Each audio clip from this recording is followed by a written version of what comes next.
That is a very old saying. It's good morning if you wake up, and it's death if you don't. Every morning we are born again. We start the day hoping to live a new day with new enthusiasm. But the question is, how do you start the morning?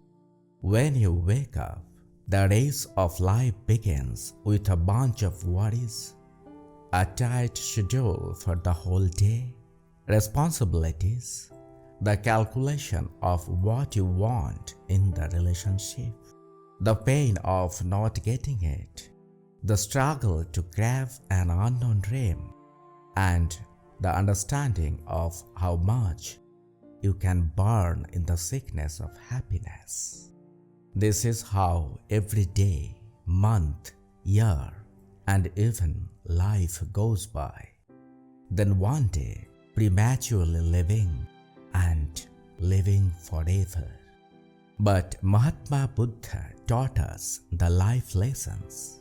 If one follows a few simple practices every morning, one can naturally live for 100 years.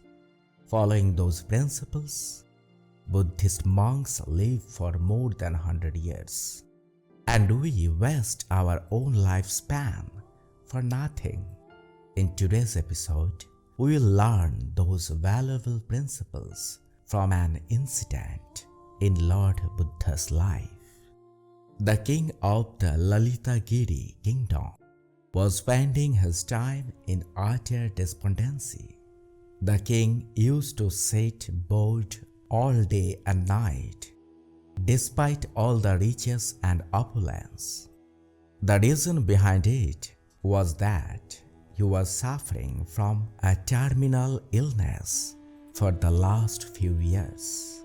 The best physicians of the country could not cure the disease despite many efforts. Finally, the eminent royal physician predicted that the king would die within the next year. A well-wisher of the king said to him, "You can try one last time. Visit Lord Gautama Buddha in Varanasi. I have heard that he has relieved the suffering of many people in this world." The king left for Gautama Buddha the next morning. After 3 long days, the king came to him. Bowing down, the king said to Mahatma Buddha, "O Buddha, I have come to you from a long distance with great hopes. I myself am very ill, suffering from an incurable disease. The royal physician says that I shall live for only 1 year. O Mahatma, please do something so that I may be cured and live long." Lord Buddha heard the king and said, "O king, you have come to the wrong place. I am not a physician. I do not know any magic to cure you. Forgive me, please." Hearing Buddha's words, the king stood up dejected. Buddha said, "It's evening now. It's dark on the way. If you don't have any problem, rest tonight in the ashram cottage. You will return home in the morning. By the way, there is no luxury in the ashram cottage. One more thing. According to the rules of the ashram, you have to leave your bed very early in the morning." Agreeing to Mahatma Buddha's words, the king stayed in the ashram. Early in the morning, the king was awakened by the sound of the gong, that is, the huge metal bell of the ashram. When the king came out of the cottage, he saw that it was not dark yet.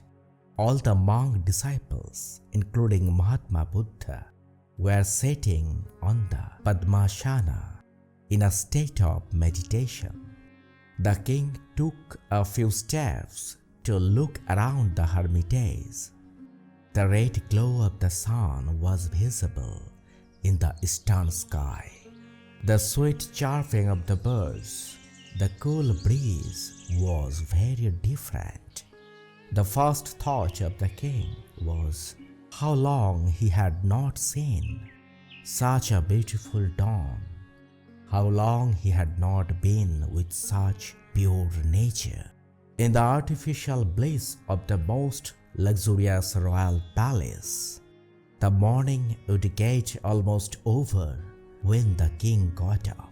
The king turned around and came back to the place in the hermitage where everyone was sitting in meditation.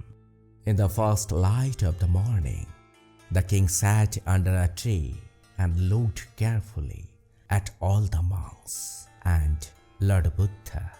No face was restless. There was no pain. There was no worry. There was a bright gentleness in everyone's eyes and faces, just as if they were feeling the absolute peace of this world. The king thought, all these monks and nuns know something that I don't know. That is why they are sitting in such supreme peace, meditating in the same way since that early morning. I have one more year to live. If Lord Buddha let me know how to live in this supreme peace, then at least I can spend this 1 year in peace until the moment before death. After a long time, the Buddha himself and the monks present opened their eyes.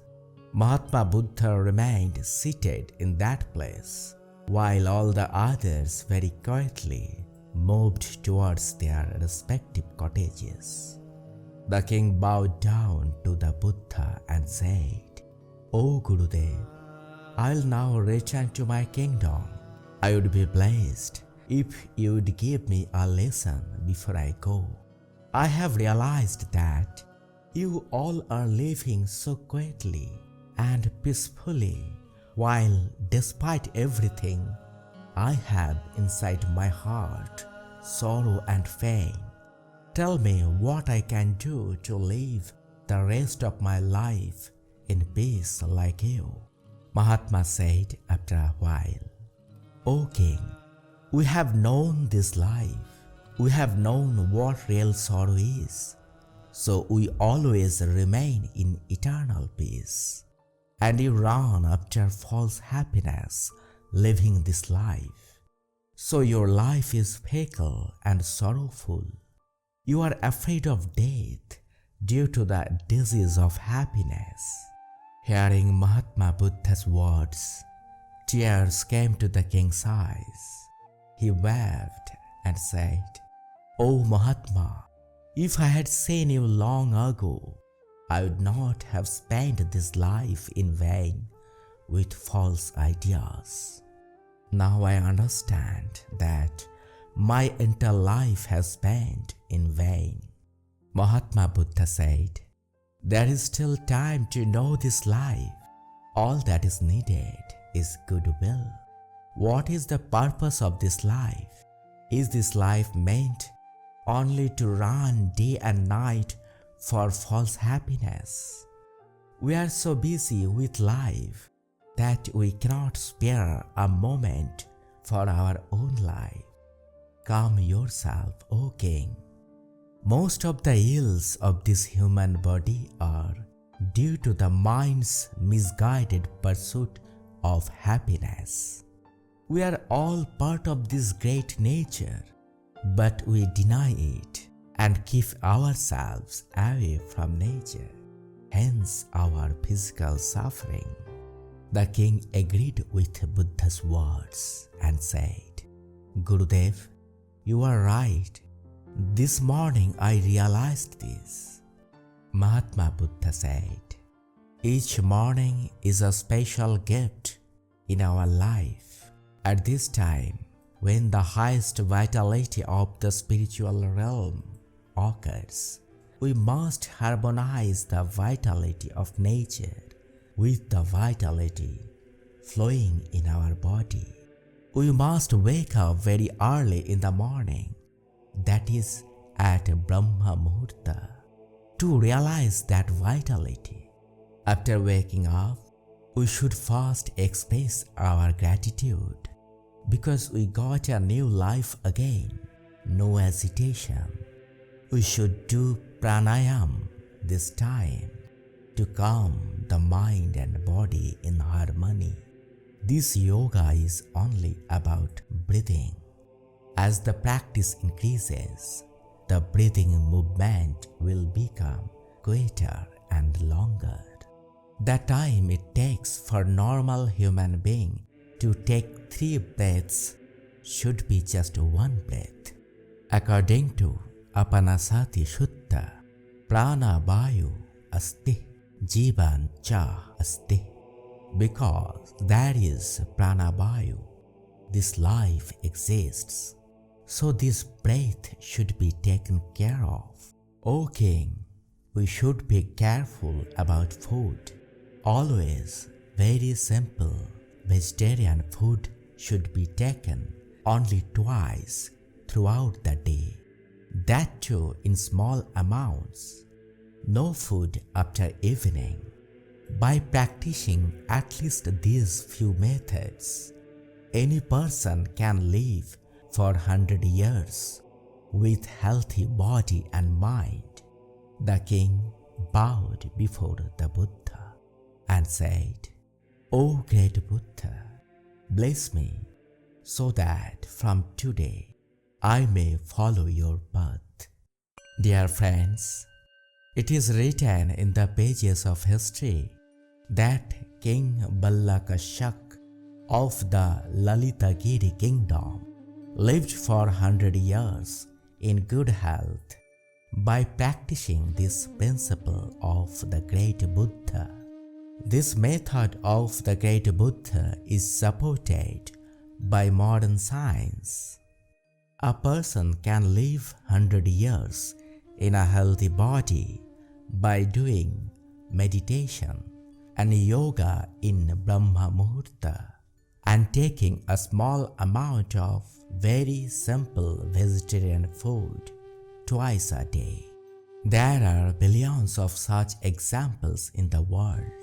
Please write in the comment box what specific lesson you learned from today's episode.